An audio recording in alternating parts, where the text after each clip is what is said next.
Salim Marwan ini kemenangan yang akan diraih ini? Saya yakin insya Allah dengan kesadaran yang ditunjukkan oleh masyarakat, saya punya keyakinan Salim Marwan akan keluar sebagai pemenang. Insya Allah saya akan keluar sebagai pemenang. Berapa persen perkiranya? Memang persentasenya tidak akan selisih jauh. Tidak akan selisih jauh. Antara sekitar 4 maksimal 7%. Itu selisih. Kalau untuk persiapan sendiri, Jenderal? Ya. Persiapan sendiri terkait hasil, ya. Persiapan saya sementara ini adalah tetap memerintahkan kepada seluruh petugas saya di TPS untuk tetap waspada. Sebab apa yang mereka bisa raih di TPS masing-masing, jangan membuat mereka lengah, apalagi meninggalkan TPS-nya. Terutama C1 yang mereka pegang. Sebab seringkali setelah ada indikasi kita menang, karena rasa gembira kita, kewaspadaan kita menjadi hilang. Nah, ini yang saya sudah beritahu kepada seluruh petugas saksi dari dan pendukung Salim Marwan, supaya tetap waspada, jangan lengah, karena bisa saja sewaktu-waktu ada gerakan yang bisa merugikan kita. Kalau untuk pengawalannya Pak sampai besok yang mereka KPU, Oh, kita akan kawal dan mudah-mudahan pihak kepolisian juga akan mengawal itu secara ketat. Sehingga kecil sekali kemungkinan bisa terjadi kecurangan pada saat perpindahan kotak suara. Nah, untuk mengantisipasi kecurangan itu sendiri, Jenderal? Untuk mengantisipasi kecurangan itu, pertama, kita mengandalkan kepolisian. Yang kedua, relawan saya itu juga ikut mengawal. Kalau perlu dia bermalam malam ini di tempat pengumpulan kotak suara. Tadi disebutkan terkait masalah pengamanan kepolisian sendiri, bahwa tadi dikatakan bahwa ini pengamanan yang terbaik. Apa alasan Jenderal sendiri menyampaikan hal demikian, Pak Jenderal? Alasan saya yang pertama, saya melihat sejak tahap persiapan sampai pelaksanaan hari ini, saya melihat pihak aparat keamanan betul-betul bekerja secara profesional. Saya sendiri berjalan tadi malam, mereka melakukan patroli-patroli secara intens. Berbeda sekali dengan yang lalu-lalu. Itu yang saya katakan kenapa ini terbaik.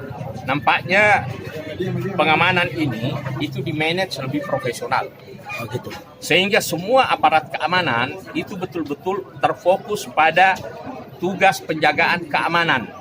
Sama sekali tidak ada tindakan-tindakan yang dianggap merugikan salah satu paslon. terkait penyelenggara pilkada bagaimana kepada KPU sendiri? Saya kira begini, memang banyak sekali masalah menjelang mau pencoblosan ini, terutama undangan yang bukan hanya tidak sampai. Ada orang yang sudah beberapa kali ikut pilkada, tiba-tiba namanya tidak ada di DPT, tidak menerima undangan. Nah, ke depan saya kira ini harus lebih jeli kita mengatur pembagian undangan, kemudian DPT, karena ini menyulitkan orang. Kita harus tahu karakter masyarakat kita, terutama di pedesaan. Kalau dia tidak dapat surat undangan atau C6, biasanya mereka enggan datang ke TPS. Jadi jangan banyak berharap selalu mengatakan bahwa kalau Anda tidak menerima C6, tolong dilaporkan.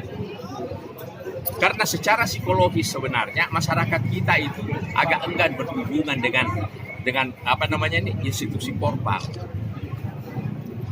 Mestinya kita yang proaktif, petugas dari KPU, dengan kondisi psikologi masyarakat kita seperti ini.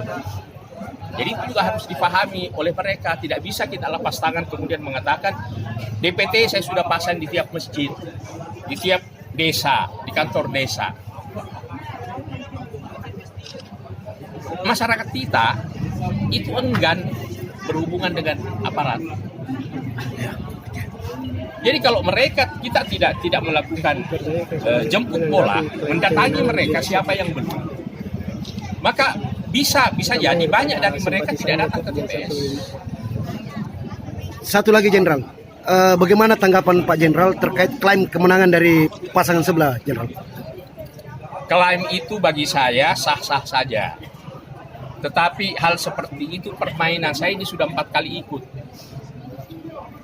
Trik-trik seperti itu selalu dimainkan oleh peserta pilkada. Itu apa? Pertama, untuk membangun semacam opini tentang sebuah kemenangan. Yang kedua, memecah konsentrasi pendukung dan peserta pilkada pendukung paslon lain. Sehingga kemudian dia bisa mempengaruhi, tidak intens lagi menjaga datanya. Jadi memang itu bahagian kalau di tentara itu namanya perang urat saraf. Berarti ada himbauan kepada pendukung untuk tetap tenang ya, Jenderal? Saya beritahu pendukung untuk tidak usah pergi berarak-arakan. Kalau baik. memang bergembira, silakan masuk ke masjid, kita sujud syukur. Baik. Itu jauh lebih baik daripada kita arak-arakan di jalan, kita tidak tahu ada kecelakaan, kemudian terjadi benturan yang tidak kita harapkan. Mari kita juga bantu aparat keamanan. Siap. Cukup, Jenderal. Makasih, Jenderal. Oke.